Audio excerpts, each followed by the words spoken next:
Te damos la bienvenida a un nuevo audio de la hora silenciosa de Palabra de Vida, donde líderes alrededor del mundo compartirán con nosotros.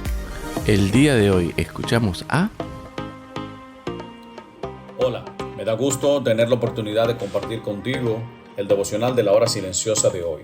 Soy Omar María y junto a mi familia sirvo a nuestro Señor Jesucristo en nuestra iglesia Templo Bíblico Peniel en la bella ciudad de Santo Domingo, República Dominicana. Por favor, acompáñame a leer la porción que nos corresponde hoy. Continuamos en el libro de Éxodo, en el capítulo 25, y compartiremos hoy los versos del 10 al 22. Dice la palabra de Dios: harán también un arca de madera de acacia, cuya longitud será de 2 codos y medio, su anchura de codo y medio y su altura de codo y medio. Y la cubrirás de oro puro por dentro y por fuera, y harás sobre ella una cornisa de oro alrededor. Fundirás para ella 4 anillos de oro que pondrás en sus 4 esquinas, 2 anillos a un lado de ella y 2 anillos al otro lado. Harás unas varas de madera de acacia, las cuales cubrirás de oro, y meterás las varas por los anillos a los lados del arca para llevar el arca con ellas. Las varas quedarán en los anillos del arca, no se quitarán de ella. Y pondrás en el arca el testimonio que yo te daré, y harás un propiciatorio de oro fino, cuya longitud será de 2 codos y medio, y su anchura de codo y medio. Harás también 2 querubines de oro, labrados a martillo los harás en los 2 extremos del propiciatorio. Verso 19, harás pues un querubín en un extremo y un querubín en el otro extremo. De una pieza con el propiciatorio harás los querubines en sus 2 extremos. Y los querubines se extenderán por encima las alas, cubriendo con sus alas el propiciatorio. Sus rostros el uno enfrente del otro, mirando al propiciatorio los rostros de los querubines.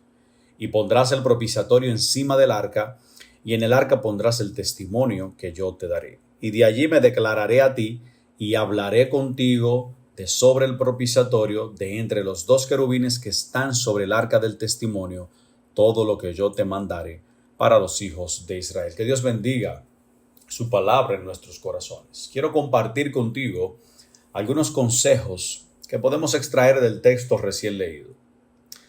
Y cuando nos exponemos a la Biblia con un corazón sincero, Dios siempre nos habla. Y yo oro para que ese sea el caso en esta mañana. En primer lugar, Moisés había recibido instrucciones de parte de Dios en el monte Sinaí, pero no instrucciones cualquiera y sin un orden lógico ni preciso. De las cosas que me sorprenden de esta porción es que el Señor le da a Moisés instrucciones precisas sobre la construcción del tabernáculo y en este caso en particular del arca del testimonio. El diseño de este lugar de reunión y de todo el mobiliario no fue fruto de la imaginación de un hombre, sino de un diseño concebido enteramente por Dios. El arca, como vimos, era una caja de madera de acacia. Estaba cubierta enteramente por oro. Estaba ubicada en el lugar santísimo, en el tabernáculo y luego en el templo. Esta se construyó en base a dimensiones muy precisas, materiales específicos y con un diseño portátil a los fines de que cuando Israel marchaba se pudiera mover con facilidad. Según la carta a los Hebreos 9:4, capítulo 9, verso 4, el arca contenía una urna de oro con maná, la vara de Aarón que reverdeció y las tablas del pacto. Este era el único mueble que estaba en el lugar santísimo. En segundo lugar, tienes que recordar que para el pueblo de Israel, el arca del pacto o arca del testimonio, como también se le llamó, fue un elemento de gran importancia. Desde allí Dios habló con Moisés y con Aarón, y también dicen las escrituras que Dios moraba entre los querubines. Era un símbolo de la presencia de Dios entre su pueblo. ¿Recuerdas cuando Israel cruzó el Jordán? Cuando la planta de los pies de los sacerdotes que llevaban el arca pisaron el agua del Jordán, las aguas se detuvieron y dice más la Biblia en Josué capítulo 3. Dice que todo el pueblo pasó en seco. ¡Qué maravilla! También recordarás lo que aconteció con la toma de Jericó y el protagonismo que tuvo el arca del pacto en la captura de esta ciudad cuando fue llevada en medio del pueblo mientras rodeaban los muros de la misma. Pero quizás el elemento que constituía la mayor relevancia del arca para con el pueblo judío era lo que sucedía una vez al año en el día de la expiación. Ese día, el sumo sacerdote entraba en el lugar santísimo, entraba con la sangre del macho cabrío para rociar la tapa del arca que era el propiciatorio. Con esta acción, con este símbolo, hacía expiación por todos los pecados de Israel. Así se cubrían los pecados, el pueblo quedaba purificado, limpiado de sus pecados, y el pacto que Dios había hecho con su pueblo se validaba nuevamente. Es decir, había reconciliación con Dios de nuevo. Verdaderamente, el arca fue importante y especial para Israel. En tercer lugar, quiero señalar que el arca es un tipo de Cristo. Todo en ella apuntaba a Cristo. Era un símbolo perfecto de Cristo en su deidad y su humanidad. La madera representaba su humanidad y el oro representaba su deidad. El oro y la madera en el arca eran necesarias para la construcción de la misma y se complementaban, pero a la vez eran diferentes. Al igual que Cristo, quien es el Dios hombre, una unión que es un misterio insondable. Como hombre, Jesús experimentó la vida al igual que nosotros. Se cansó, le dio hambre, durmió, lloró. Pero Jesucristo no era simplemente un hombre que hacía milagros, no era un simple profeta, no era un simple predicador de un mensaje más para los judíos. Jesucristo es Dios hecho hombre. Habló como Dios, se puso en una posición similar a Dios, perdonó pecados como solo Dios puede hacer. Jesucristo es Dios. ¿Recuerdas las palabras del Señor en Juan capítulo 14, cuando ante la expresión de Felipe de muéstranos al Padre y nos basta? Y la respuesta de Jesús fue: tanto tiempo he estado entre ustedes y no me has conocido. El que me ha visto a mí, ha visto al Padre. El apóstol Pablo, en la carta a los Colosenses, en el capítulo 2, verso 9, nos dice que en Cristo habita corporalmente toda la plenitud de la deidad.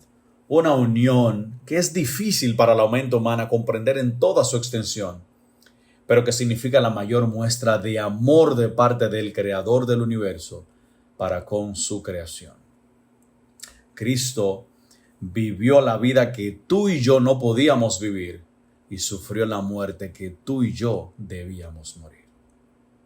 En cuarto lugar, la palabra propiciación que vemos en este texto significa satisfacción de la justicia de Dios por medio de un sacrificio.